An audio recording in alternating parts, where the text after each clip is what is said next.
Hey, thank you guys for being here. We are going to jump right in to get into this story.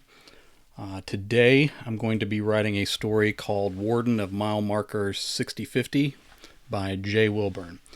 And my goal is to kind of keep it mostly action all the way through. I'm not sure exactly how much gore I can get away with on Twitch, but I may be pushing it a little bit. And trying to go a little bold with the story. So we'll see how that plays out. This may end up being one that needs to be fixed in the editing, but we'll find out as we go along. So thanks again, guys, for being on board, and let's jump right in. All right. Memphis. My computer's sending me warnings. All right.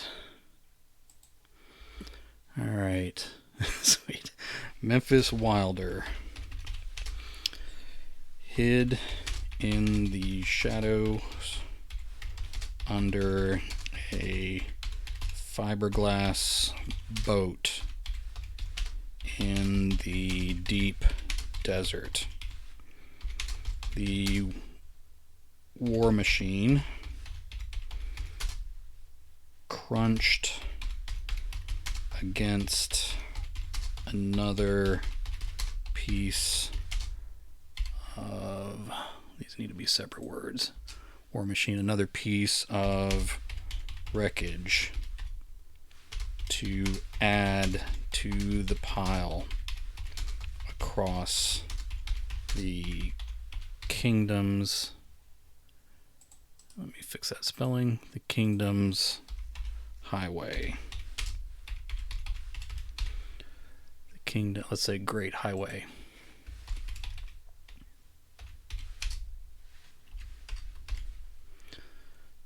Okay.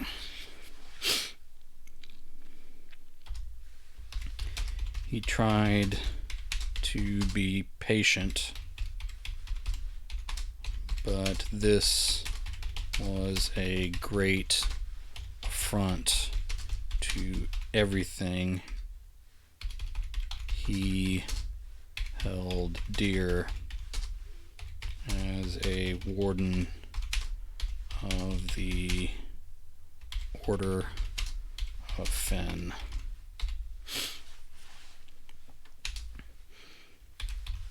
He took a few breaths and held the last as he added his poor man's mix of mercury fulminate.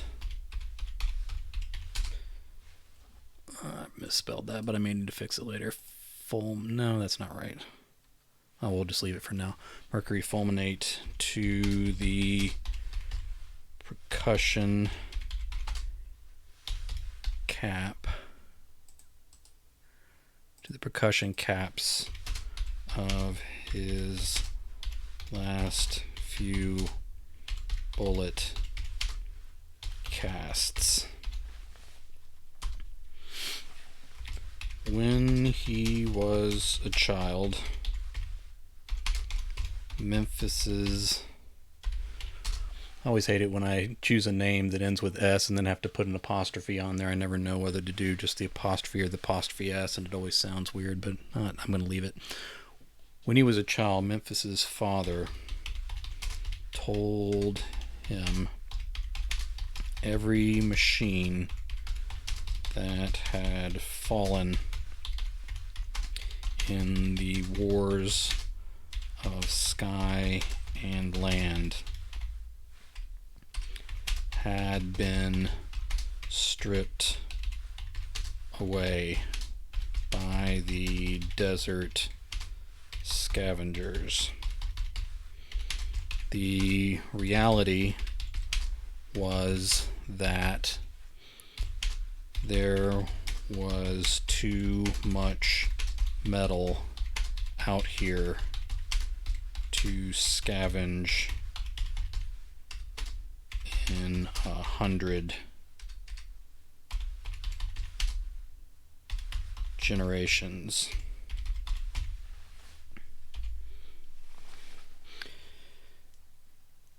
Alright, his mother couldn't read, but she'd memorized the stories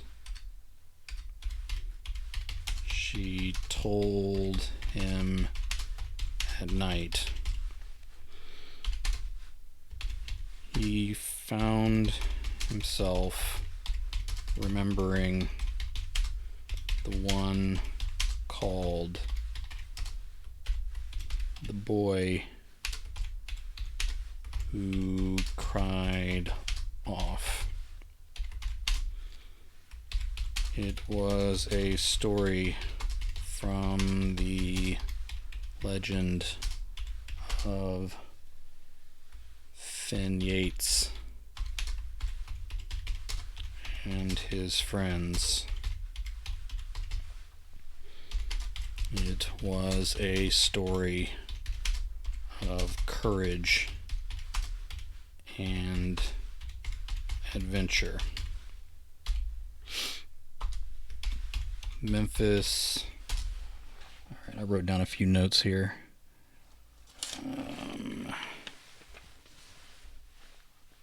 Memphis checked his hip guns and used his new bullets to fill out the speed loaders.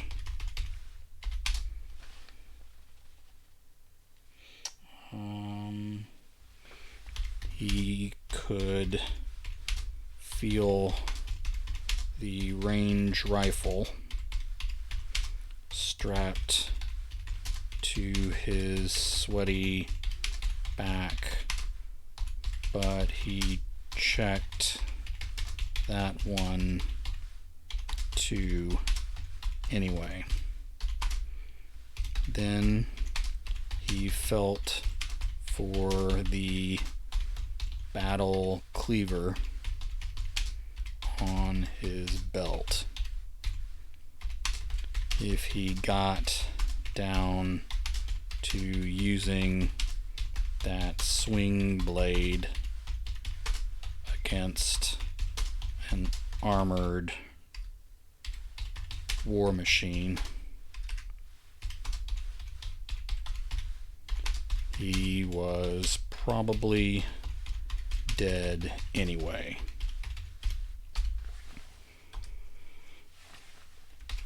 He took a few more breaths.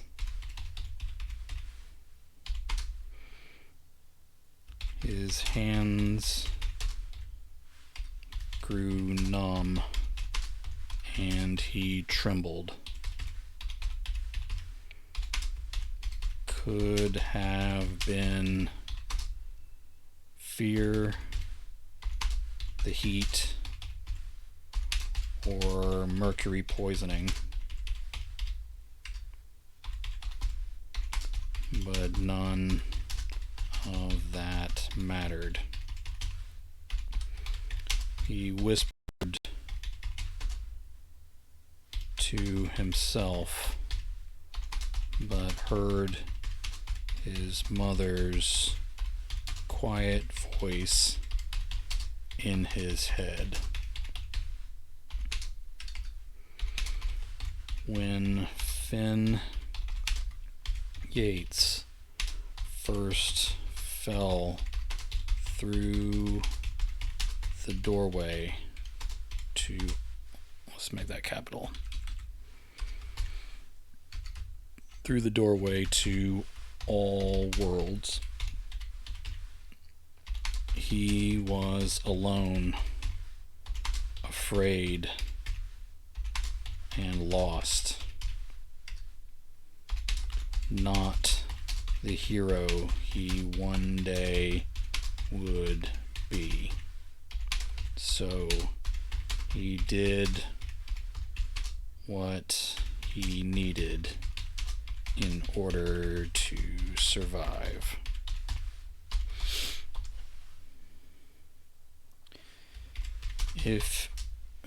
If Memphis stopped there, the lesson would be to stay hidden and survive. But he slipped out of cover and moved from one pile of scrap to another across the sand toward the atrocity blocking off the highway.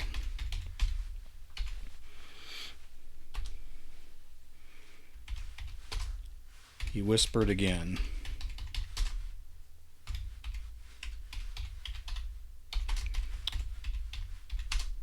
When Finn was a privateer and no one's hero,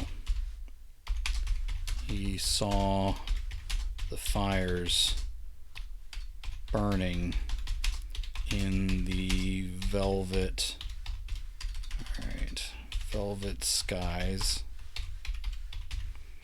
and the blood spilled into the lavender oceans.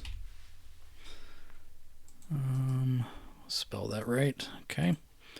Into the lavender oceans, and he could take no more. He returned through the doorway to ask his 4 young friends to come with him. Only Milo came. Alright, only Milo came. The others cried off. So the 2 of them took up the fight.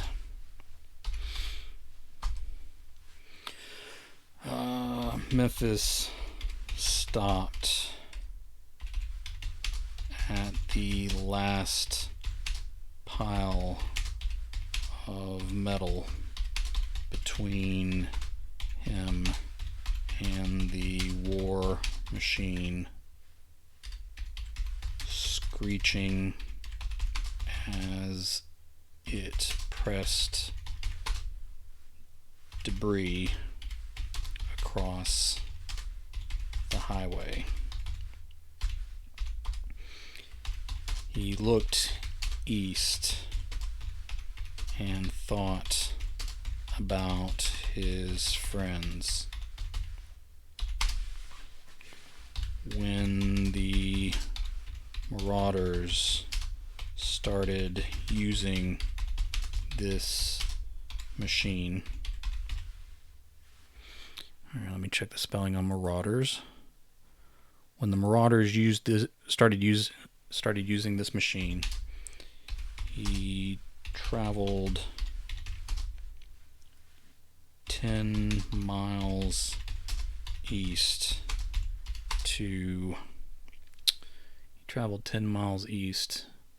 to mile marker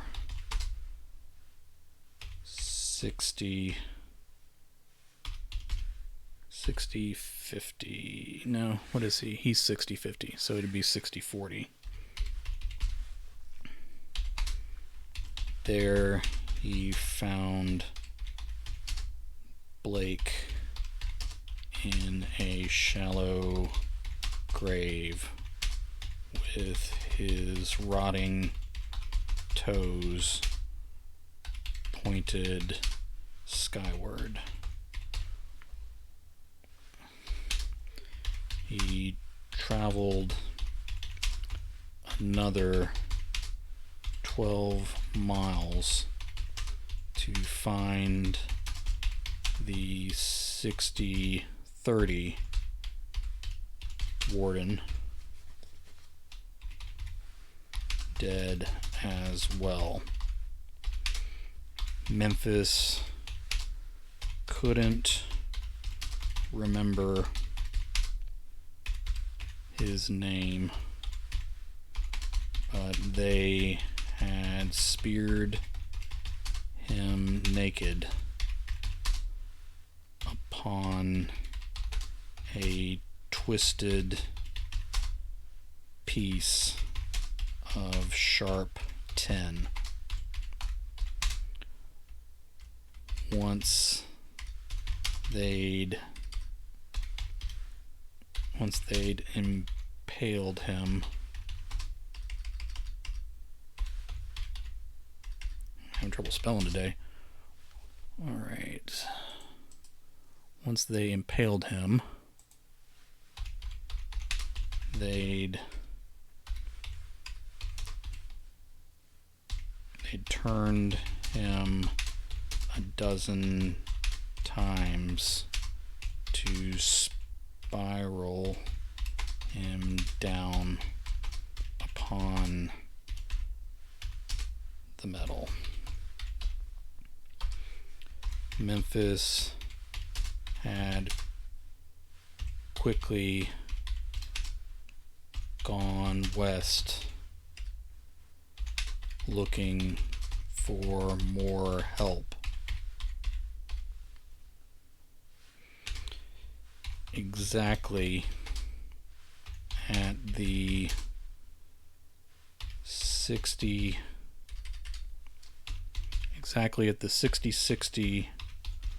mile marker,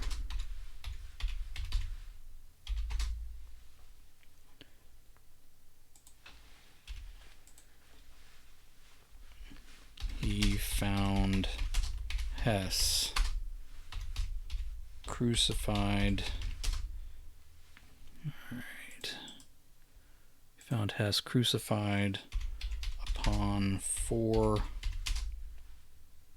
pieces of rebar, one each for his outstretched.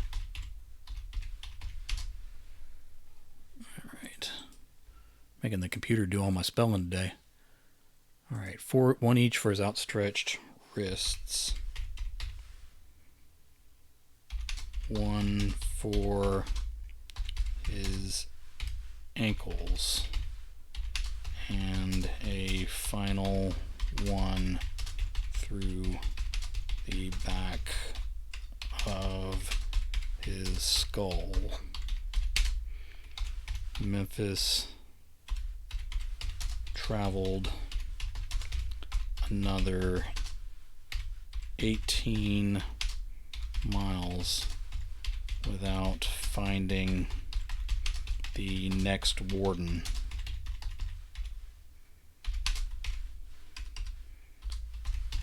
He'd returned to his post at 6050,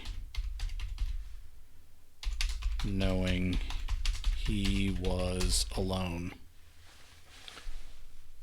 You have your computer do your spelling every day. Yeah, usually people aren't watching me to see how much I misspell, but we get to get that every once in a while. All right, he'd returned to his post at 6050, knowing he was alone.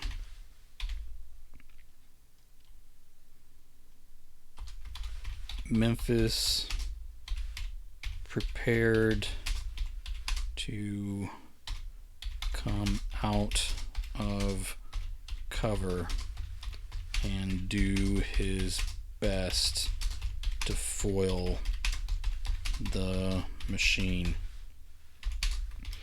Then he heard sand crunch on both sides of his cover.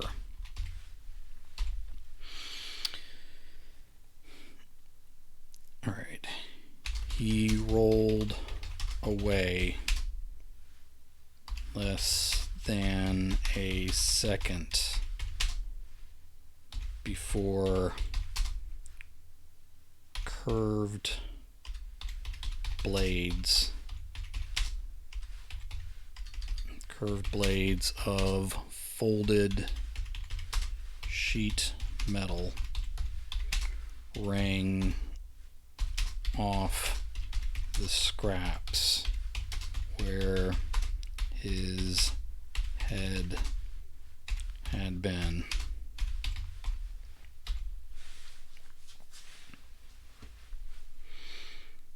All right.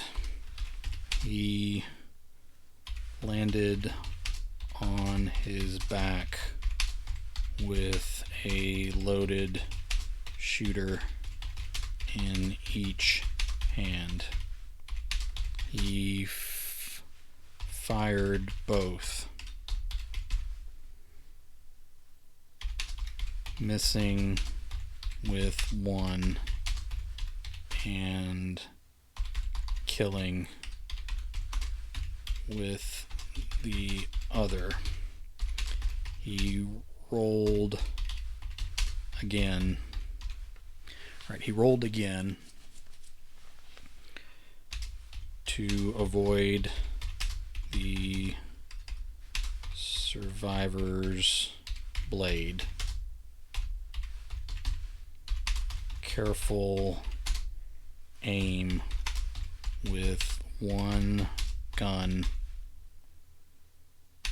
took off that marauder's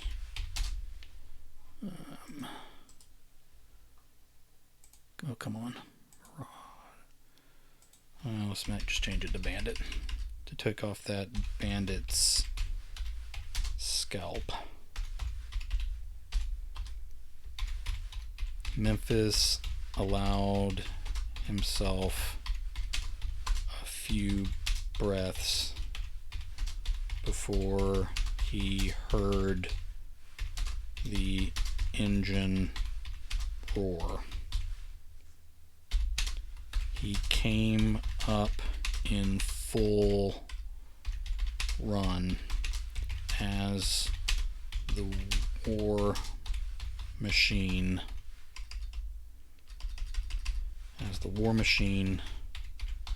plowed through the scrap, scattering it in all directions off its, what did we say about this? Off its blood hooks.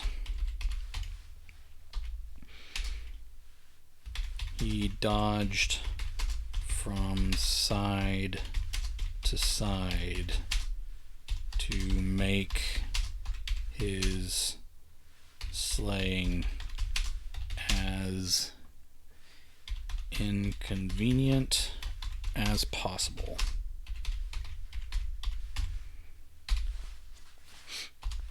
He managed to double back around a field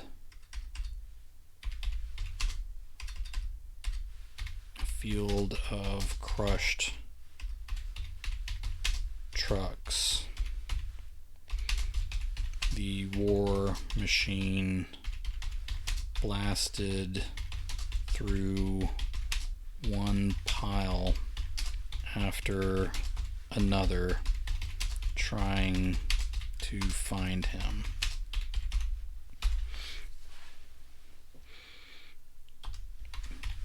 Memphis ventured a look and saw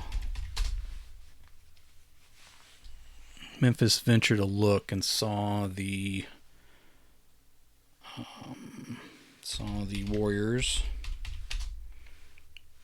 crossing the highway toward him.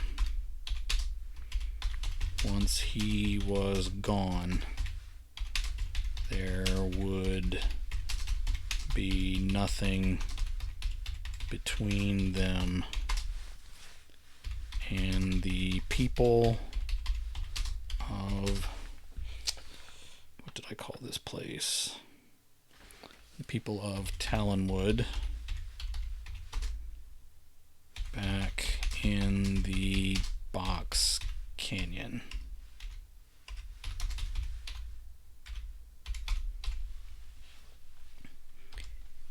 He rolled his long gun off his shoulder.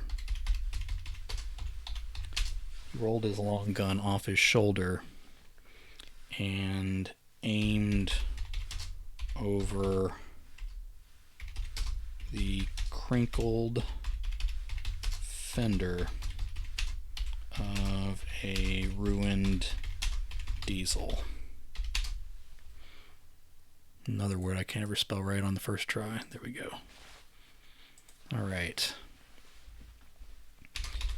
Memphis whispered to himself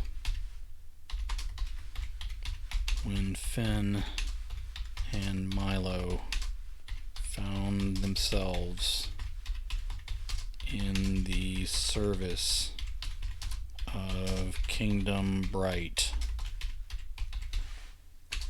with 10,000 miles of highway to protect. He went back for his friends again. All right.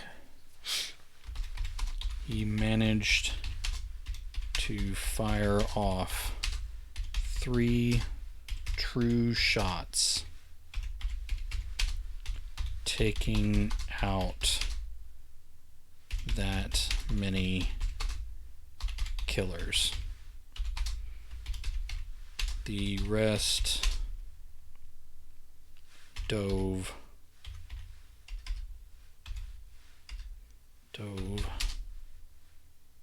Why am I not spelling that right? That's dove. Is that also dove? Okay. The rest dove for cover. He wasted 2 more shots, sending sparks off metal barriers to discourage them coming out for more.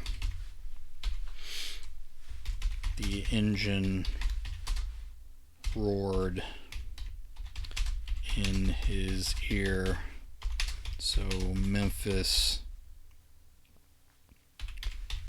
retreated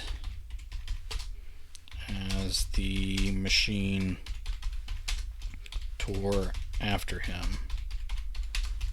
The bandits advanced again. Let's see.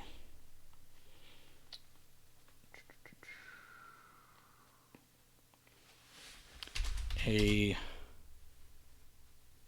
claw clamp just missed his back as he charged away from the attack.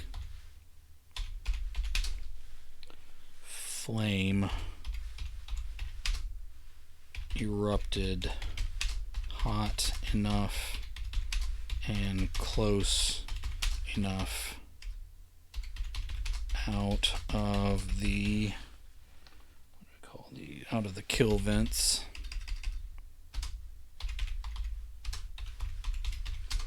that he felt the heat singe against him,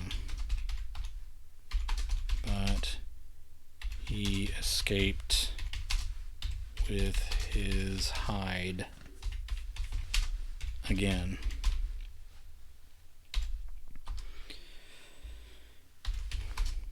He made a go at another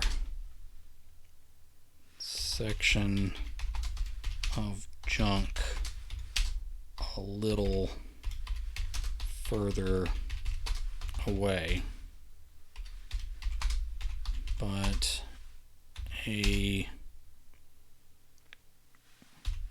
rivet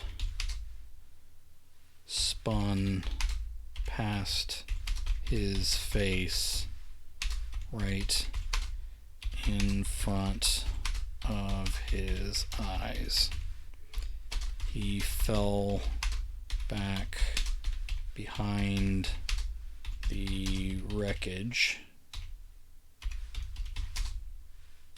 too close to where the war machine made its wide turn for another attack. A crude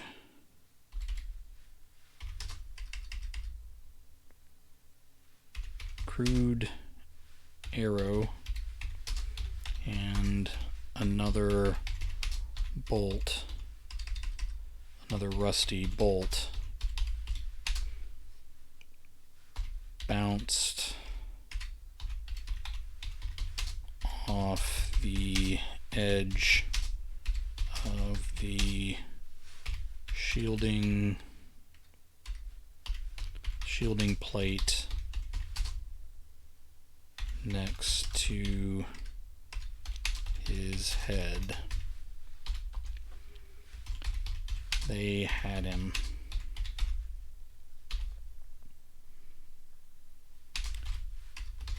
He drew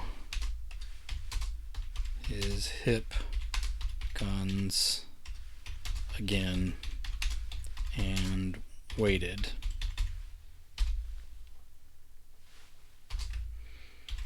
It wasn't a long wait as fighters came around both sides and over the top above his head.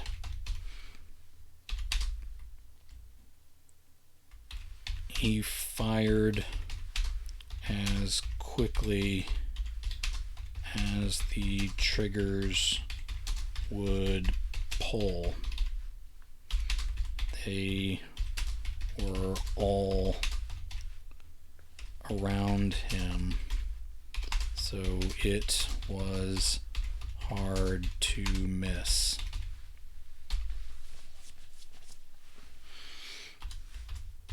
At least the war machine wouldn't crash through with their people here. But then the machine crashed through anyway.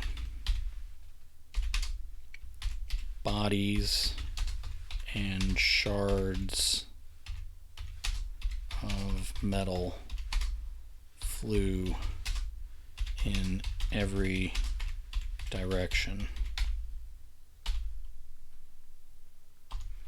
Memphis ran for the next pile of junk through the open ground. The warriors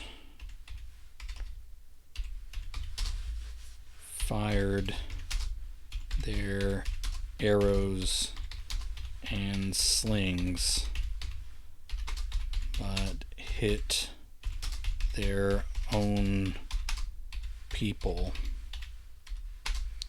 as Memphis ran. He rolled into... Alright, let me split those words. He rolled into the cover, and recharged his weapons with the speed loaders. They were on him again. The hammers of both guns fell on duds.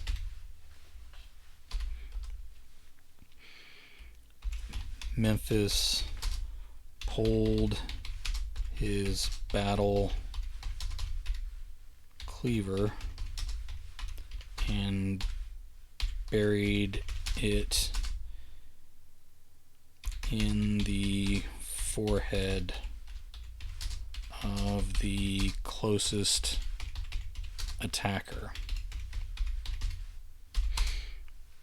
He fought to pull the blade loose from the skull as the next bandit charged with a spear.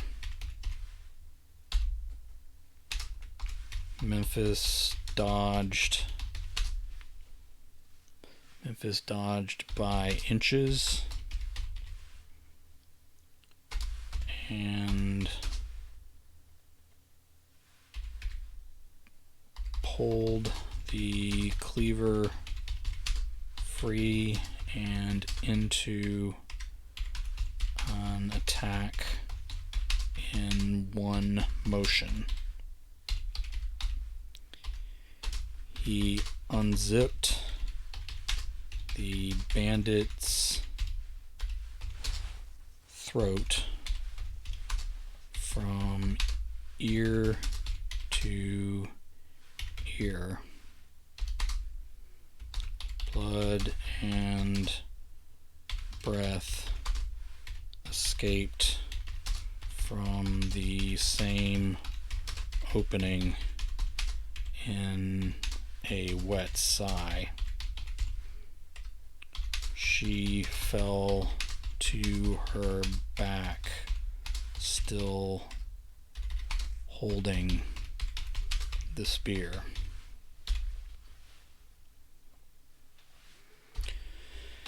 He made his way from one pile of scrap to another wall of debris all the way across the desert. The war machine ripped through it all like it was paper.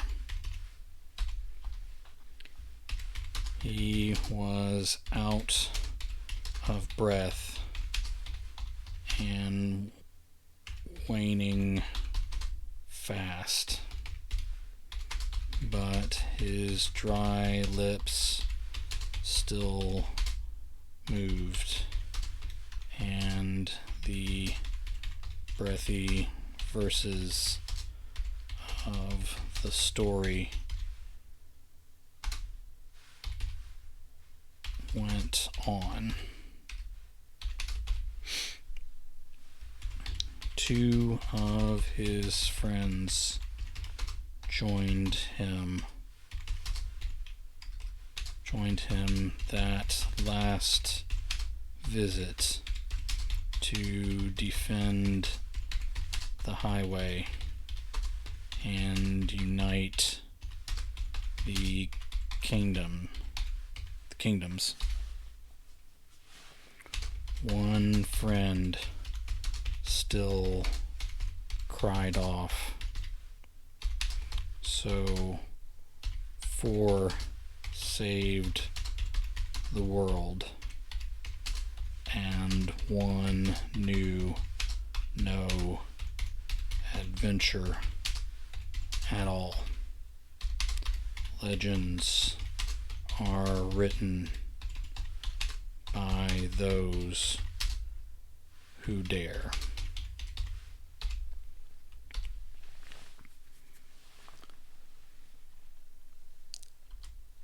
As metal gave way to rock, Memphis struggled to stay ahead of his pursuers. Someone grabbed his shoulder and pulled him into the darkness.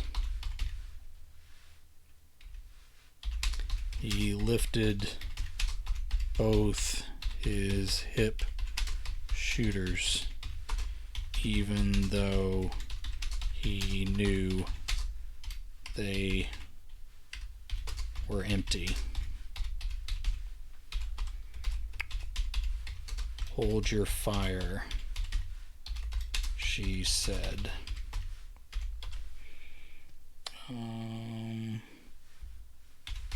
Briggs was one of the matriarchs.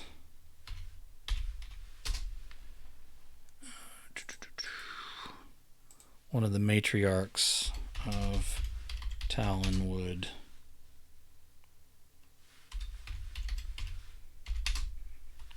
She held her sword at the ready as she whispered,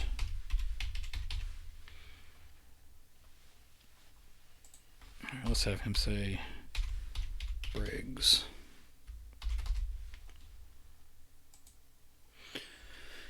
Briggs was one of the matriarchs of Talonwood. She held her sword at the ready as she whispered, "You're supposed to protect the highway, not bring them to us." "That wasn't my plan," he said in a voice thin with, I'll say thin and thready from exertion.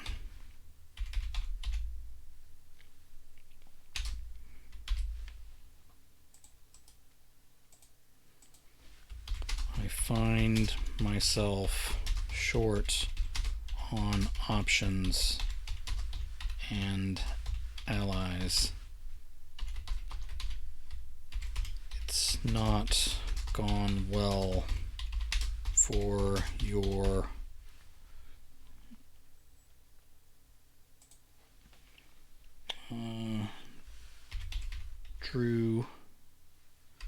I'll say Maryland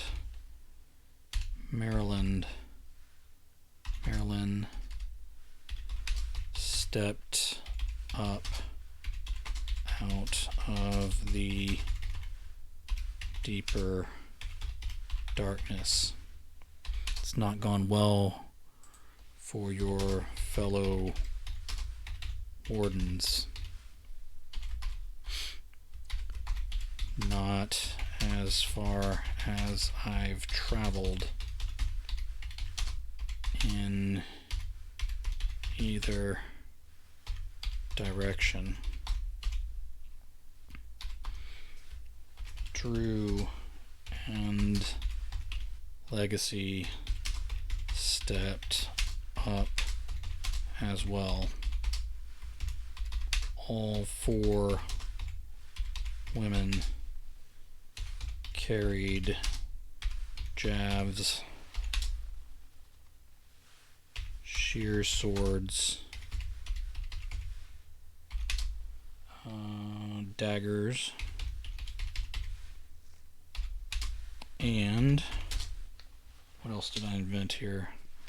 Iron hanks. They were ready for battle, even if they didn't appreciate him bringing it to them. All right. They were ready for battle, even if they didn't appreciate him bringing it to them. Where are your marshals? Where are your marshals? Drew asked. Legacy added.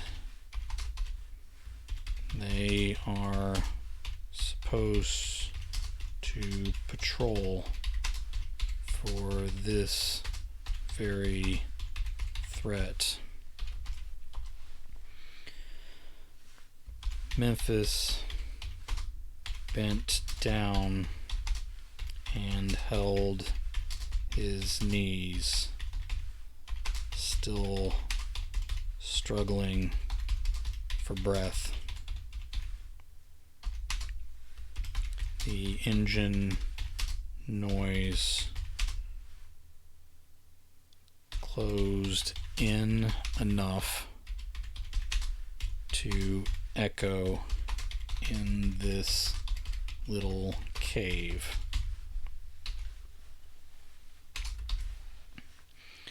Some are fighting insurrectionists at the walls of Kingdom Bright, 6,000 miles east. Some battle pirates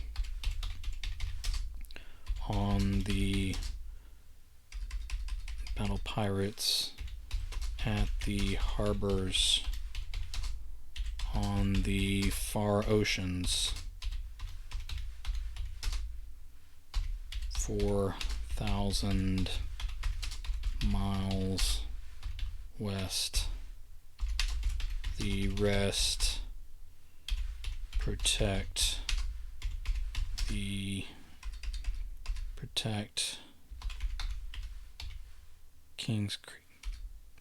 King Crest over the mountains from the airships of the barbarians.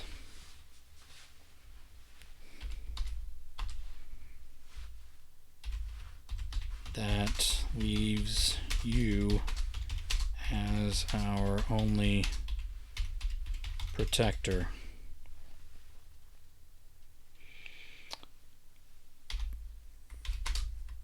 Briggs laughed.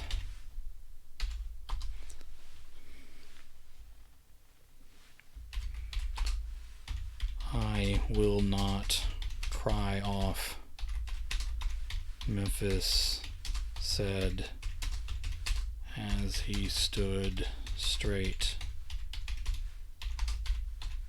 But even Finn needed his friends.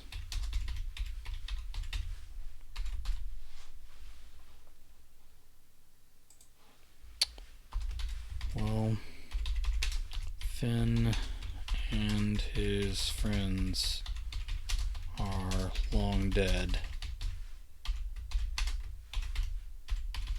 Briggs said, but we'll join you in protecting this patch of land.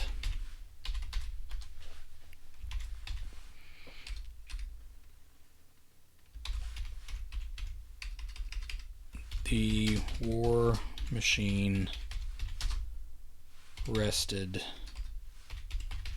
and idled outside the box canyon as Memphis. Let me take out this little bit here because I think this will have more impact if we don't have a clear partnership here. The war machine rested and idled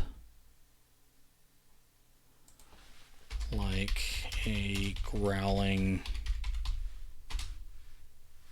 animal, like a growling beast, outside the box canyons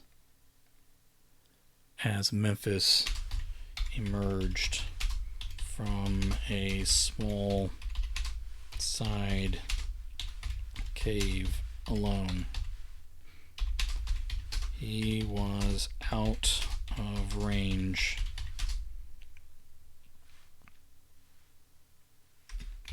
but many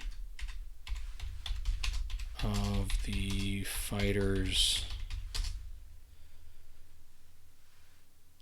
let fly their projectiles anyway. They peppered the sand as he stood in the open between them and the canyon.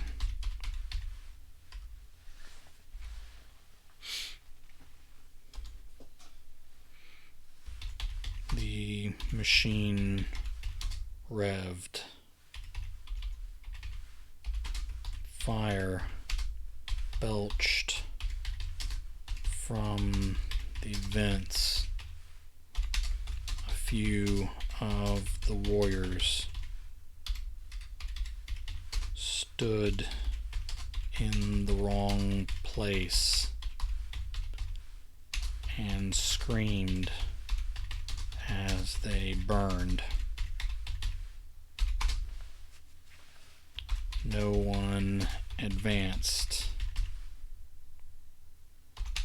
but Memphis stood his ground. Did I leave anything else out here? Let me keep this the same paragraph. The cap fins opened on both sides, on both armored sides of the machine. The claw clamps moved forward. The blood hooks caught the bright sunlight. Memphis holstered his guns and crossed his arms over his chest. The war machine roared forward and barreled down on him.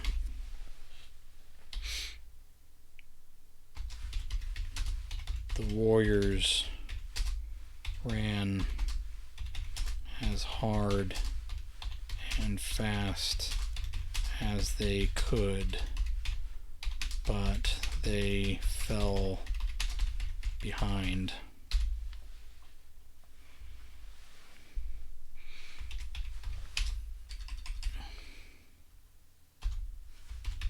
The machine doubled its power, but then the wheels spun on loose sand as it sunk.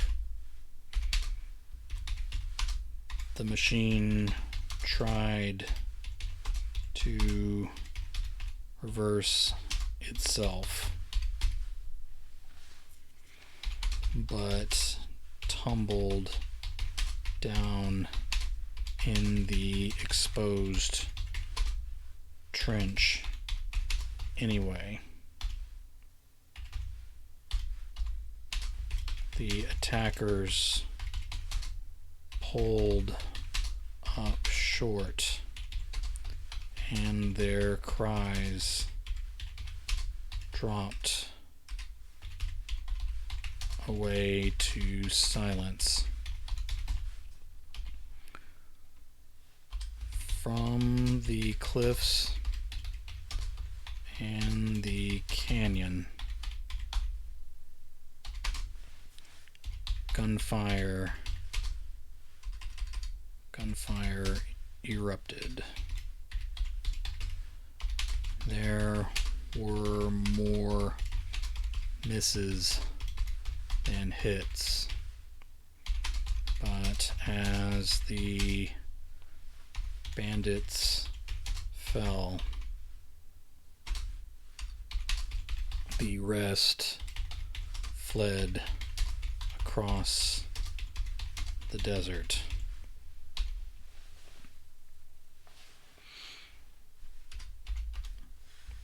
Down in the pit,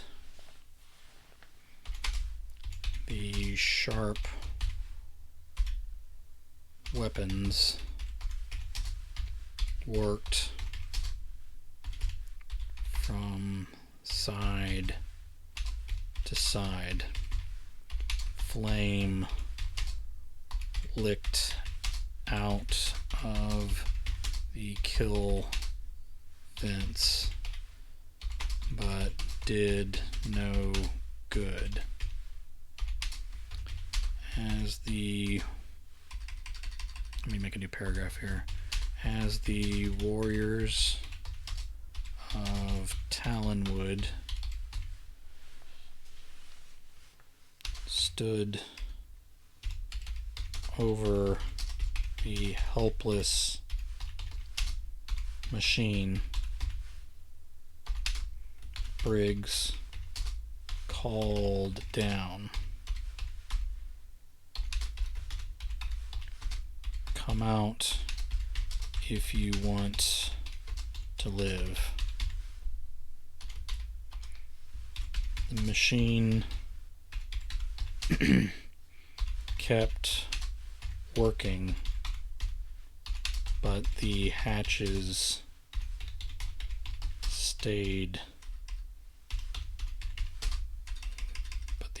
stayed closed.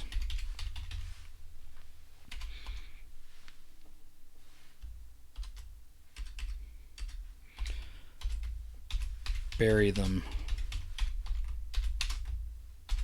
Briggs said. "Bury them," Briggs said.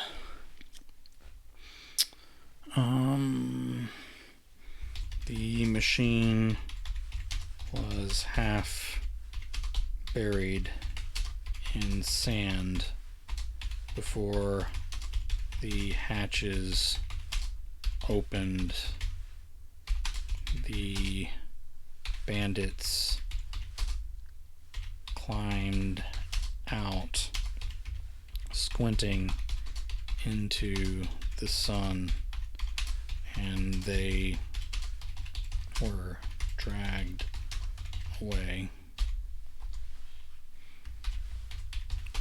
Are you going after them?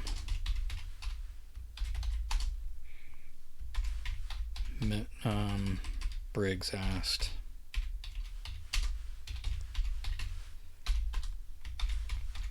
Memphis shrugged. They're less of a threat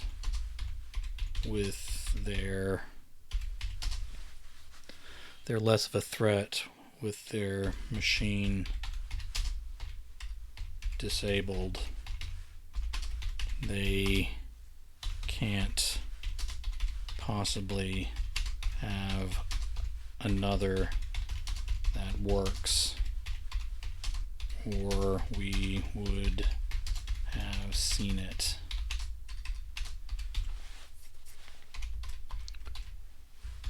What about the murdered wardens to the east and west? Marilyn asked.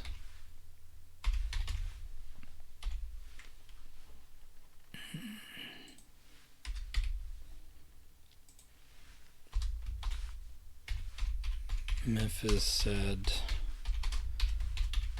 they will pay, but I'm not charging forward into a pit trap like they did. And I need to cast a few more bullets first. We can spare a few, Drew said. Only a few, Briggs added. Anything would help, he said. We can offer some food and water too, Legacy said. Briggs stared at her, but said nothing else. Legacy still answered. We won a battle together. It is custom to celebrate.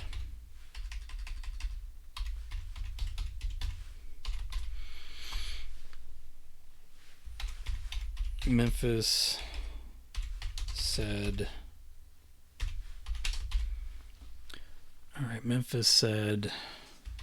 I need to clear debris from the highway. We can help you with that after food, drink, and rest, Briggs said. Memphis looked toward the highway and thought of his mother's stories of courage. Briggs patted his shoulder and brought him back to the present. You're not the type to cry off.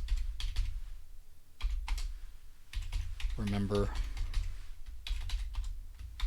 Memphis smiled and walked with the people of Talonwood toward the cool shadows of the canyon.